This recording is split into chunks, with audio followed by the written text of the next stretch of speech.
Hi guys and welcome back to the channel. So today we're going to be talking everything fruit. Now we're constantly told that we should be consuming fruit, and if you can, have a little bit more fruit. In fact, in England they have guidelines. They say that you should be consuming around 5 fruit and vegetables a day, and they've made up what a portion is. So that's what we're going to be looking in today, and the main question is, does an apple a day keep the doctor away? No. I can conclusively say it doesn't.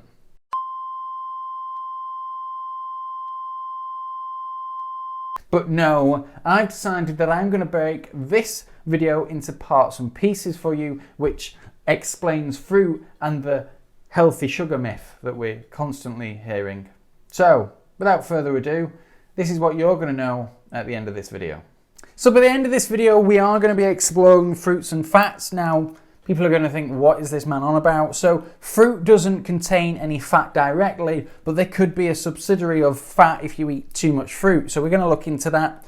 And the question is fruit full of vitamins like we're constantly told compared to other foods? Is it full of minerals? We're going to look at the history and the relationship with fruit. So essentially what happened previously, were we so big on fruit, and where was the state from?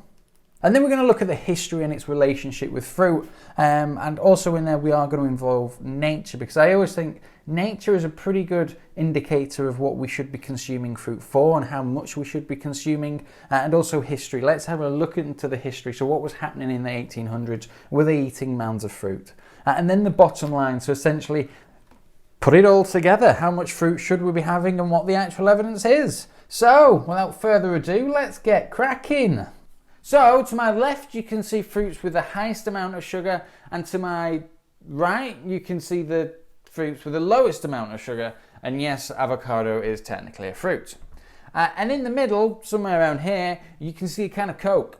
Now, I know what you're thinking, you got all these numbers next to them. What are these numbers, Jack? Oh my God, you're puzzling my mind already. So, these numbers are essentially a percentage of sugar in the actual, whatever it is, fruit or the can. So 10% of Coke is sugar. I won't lie, I thought it was a lot more. Grapes, 16% of that little thing is sugar.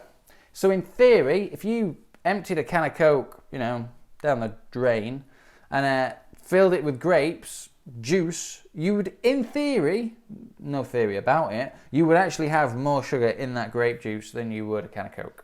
Now, I get what people are saying, but Jack, they're processed sugars. How can you even compare this, you fool? So, let's compare the sugars, right? So, as you can currently see on the screen, there are 10 different types of sugars. So you have the monosaccharides. Now, they're the single sugars. They're the glucose, the fructose, and the galactose. So then next up are the disaccharides. So they're the 2 sugars. So what we can see is sucrose is essentially glucose and fructose bound together. You've then got lactose, which is glucose and maltose bound together. And then you've got maltose, which is just 2 glucose. And then you have 2 different types of, you have the polysaccharides, and then what we call the many sugars. So the many sugars are the fiber. So the polysaccharides are the digestible types of sugars. So you get them from glycogen, whether that be from an animal or you starch. You get that from eating plant-based products. We then have the many sugars, so these are the indigestible types, so that's the things that go down the toilet, the fibrous part. We've got soluble and non-soluble, so I'm not going to go into them too much because they're going to be another video. But the 2 main sugars that we find in fruit are glucose and fructose. So I'm just going to show you how they're broken down, or what the journey is for those types of sugars in the body. So we're going to start off with glucose. So glucose has got a pretty simple journey. So as soon as you drink, say, a can of Coke, the glucose, it goes to the gut, and then it'll go straight to the brains and the muscles. If there's any glycogen storage left, the rest will then go to your rest of the glycogen stores. And if the glycogen stores are full, with the help of insulin, the rest will then get stored as fat. Bish bash bosh, we are done. Fructose.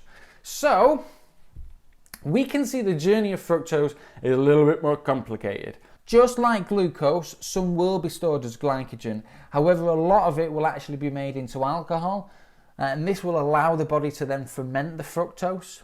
Now, too much fructose is actually associated with non-alcoholic liver disease.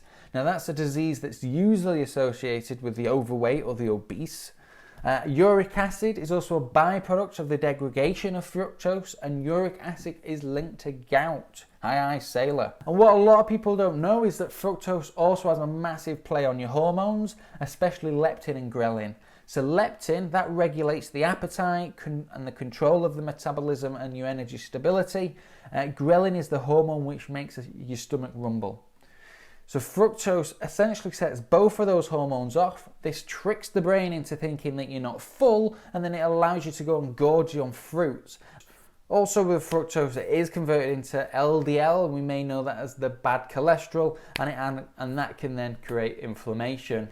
Now, I know that people love the term healthy sugars, fruit sugars, and it is probably one of the best marketing tricks of the last 2 decades. However, I'm afraid to say that all sugar is natural sugar. Now, I know that some sugars get processed differently, but retrospectively, they all come from the same place, a plant. Whether it's a fruit sugar, came from a plant. Whether it's sugar, came from a sugarcane plant. I don't know if it's classed as a plant, but I'm classing it. And the sugars that we buy from the shelves, or the sugars that are in fruit, are all the same. Your body can't distinguish, oh, it's a mango! Process this differently! No, I'm afraid that does not happen, unfortunately. I wish it did. So, I know that antioxidants are one of those things that people go, yes, I know what they are, but really they don't have a fucking clue. I used to be one of those people, I'll be honest. Antioxidants, they're good for you. How? I don't know. So they essentially stop free radicals running around the body and causing terror. And the best way to describe free radicals are like little devils running around your body. And their main job is to stop things working at a cellular level. Now that's the problem. When your cells stop working because they're being interrupted by all these free radicals, that's when certain diseases like cancers kind of start to come into play. Now the idea is that if you put enough antioxidants into your body, it will then chuck the free radicals out. And that's what antioxidants do. They basically go, come on, free radical, poof, and just chuck it out of the body, just fling it, it's gone. But that's the idea of a free radical pretty much. However, instead of eating things that are going to cause free radicals, you could just not eat the things that are going to cause the free radicals, aka sugars. However, if you wasn't one of those types of people and you wanted to keep eating these free radical foods, you might think, oh, I should plough myself with fruit because it's full of antioxidants to get rid of these free radicals. Well, the next chart may not suggest that.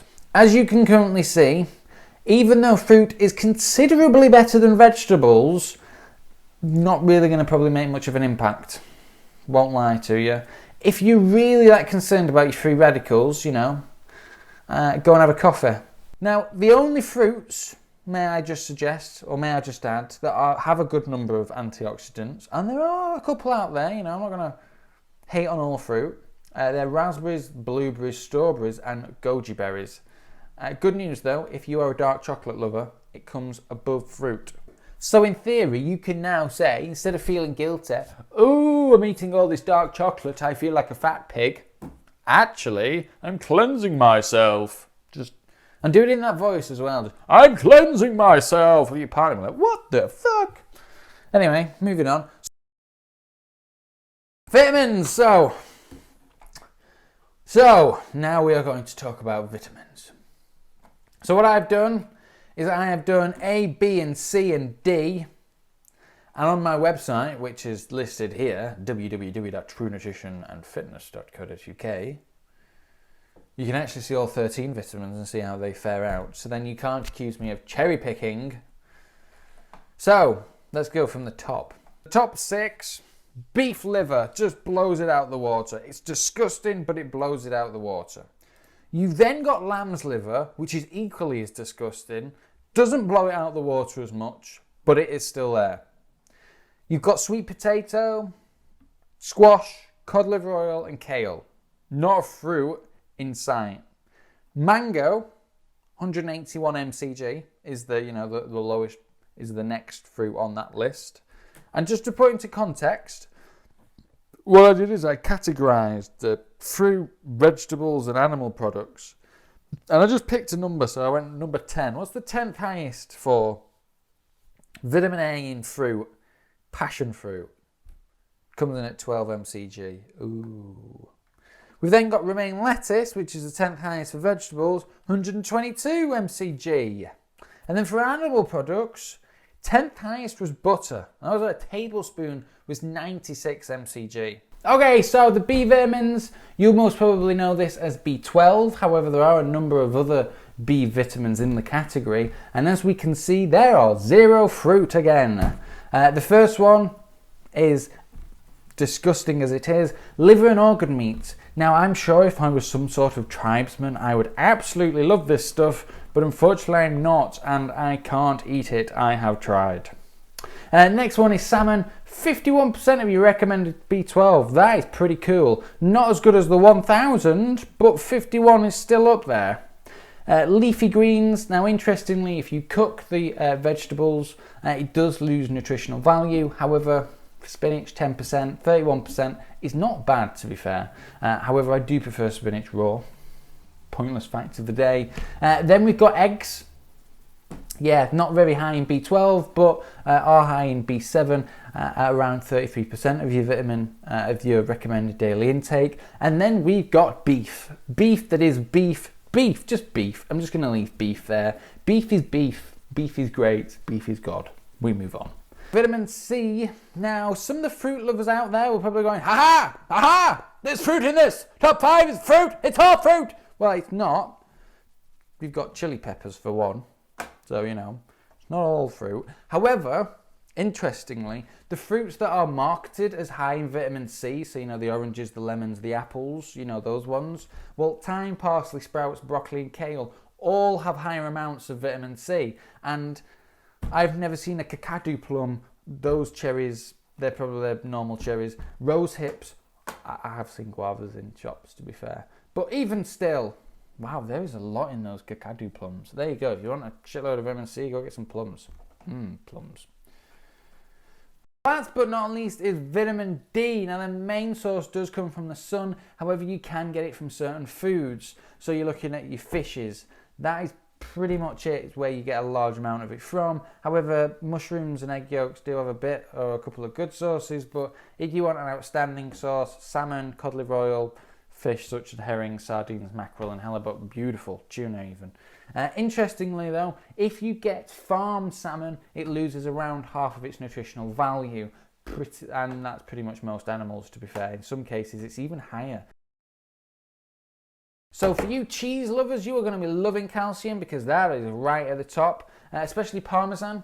So every ounce gets you around 33% of your recommended daily intake. Interestingly, sardines, disgusting, but some people love them. Weird people. Like, just the smell alone, like, plain yogurt, 30%. Canned salmon, 21%. And then winged beans, 172 grams, gets you around 24% of your recommended daily allowance. Now, in the top 15 calcium foods, figs were the only fruit to even make an appearance. Now, for every ounce of figs you eat, you get around 5% of your recommended daily allowance. Next one, potassium. So interestingly, we all get told banana, have a banana, eat your banana, have a banana, it's full of potassium. Well, not as much as an avocado. Avocado has double the amount of potassium than a banana does. So does tomato paste. Swiss chard, wing beans and marmies all have higher amounts of potassium in bananas. So why somebody says, go and have a banana, well, why not an avocado? Why not some winged beans? Or, if you're next to a Japanese restaurant, go get some edamame beans. Edamame beans, chili oil, thank me later. Moving on to magnesium. As we can see, not much fruit there neither. Now, I know what a lot of you are thinking. Our minds are connecting. You're thinking, but there's not a lot of evidence to support the benefits or the health benefits of fruit. So where did it come from? Well, funnily enough, started in 1991. I'll give you one guess. Just one guess. Go on. That's right, California. How did you know? If any place was going to start such a wacky scheme, it was going to be California. And they named it the 5-a-day Better for Fruit program. it was such a tongue twister. What did they call it? The National 5 a Day for Better Health Programme. I knew it was something similar. Now this was actually introduced by the NIC, so the National something of Institute, and they partnered up with the Produce for Better Health, and they essentially marketed it good for cancers. Yeah, good for cancer. Here, have some fruit. It was like, what? All right. Like, where'd your evidence come from? There was none. Y5 day, well, again, they don't think there was any evidence for that neither. We just think it was good for marketing. Well, when I say we, Dr. Zoe Harkin believes that 5 was good for marketing because of 5 fingers. That's just a theory. It could have been any reasons, but that does sound pretty plausible. However, in 2005, the NCI went to the Produce for Better Health, and they partnered up with the CDC and went, we can now market it good for all health. And that's it. That is it. That is why we have fruit, and that's why it gets pushed onto us. And yeah. Now, I know what some of you are thinking, but Jack, fruit is out there. Why would fruit be out there if it wasn't to be eaten? Well, interestingly, fruit was meant to be eaten. Fruit has always been meant to be eaten, but just not in vast quantities that we eat it all the time. So if you think about when fruit was ripe, pretty much near to the end of summer, autumn time, coming on to winter time. Now, if you think fruit is probably only the thing out there that markets itself to want to be eaten. And if you think about it, it makes sense. Because the more times that you eat a piece of fruit and either chuck the seed or defecate it somewhere else, is the higher chance that that fruit has of surviving. Eating possums, they literally wait until fruit is at its ripest, eat the entire tree that night. Because remember, the fructose, the leptin, they eat the fruit, it makes them hungry, they put on a little bit of weight, they go defecate a load of seeds. It works. William Banting is an undertaker. He's a fat undertaker with several health issues. He's gone to the doctors, they've told him to cut down on calories, to exercise, to do all the mainstream advice that we all get told. None of it worked. Until one day his mate, who's a medical professional, said, stop eating this and eat this. And it's what we now call the Banting diet. It's a very high fat, very low carb diet. Now, William Banting didn't exclude all fruits or all sugars. What he actually did is he really, really enjoyed wine. Fair play to the guy. But he had dry wine at night. 2 glasses of dry wine at night. He had 1 cracker or something like that, and he had a small amount of fruit. The rest that he ate was pretty much animals and fat. And he lost a ton of weight. So he actually wrote a letter to the public. So it was kind of the first ever dieting book, and it is seen as that, like the first ever kind of dieting book. And not long after, he was actually backed by a big magazine called Harper's Weekly, who then, off the back of that letter, then decided to create their own guide called The Dietary for the Corpulent and Those Who Inclined to Be So. And they essentially included avoiding sugars in all forms, so avoid potatoes, carrots, turnips and parsnips, and fruits of any kind, fresh or preserved. Now, these guys knew it in the 1800s. They didn't need bad science like we've had. Now, I'm not sat here telling you not to eat fruit, because that would be ludicrous. I wouldn't ever tell you not to eat. And just, fruit's nice, just like a Mars bar's nice, but you've got to understand that it kind of works in the same way. It's nature's Mars bar. It wants you to eat it, it wants you to get fat, and it wants to make you hungry to then eat more, because nature doesn't realise that we have central heating and we get fat easy now. But if you're going to eat fruit because you think it's going to make you healthy somehow, or it's going to make you lose weight, or it's going to cure your cancer, I'm afraid that those things, they were made out of thin air and they have no scientific basis whatsoever. However, if you just want to be that possum that just sits there eating his grapes, nom nom nom, I love myself some grapes, then feel free. Because unlike nature, we humans have actually got seeds out of fruit and made it a lot easier for us to eat. So, you go with your fruit eating. Now remember, if you found that video helpful, which if you're trying to lose weight, you should have done, make sure you give it a thumbs up, subscribe if you haven't, and turn the bell notification on, because you're helping a man out. And if you can, share the video. And I'll see you in another video, maybe, if you come back. Might not. You might never see this beautiful face again.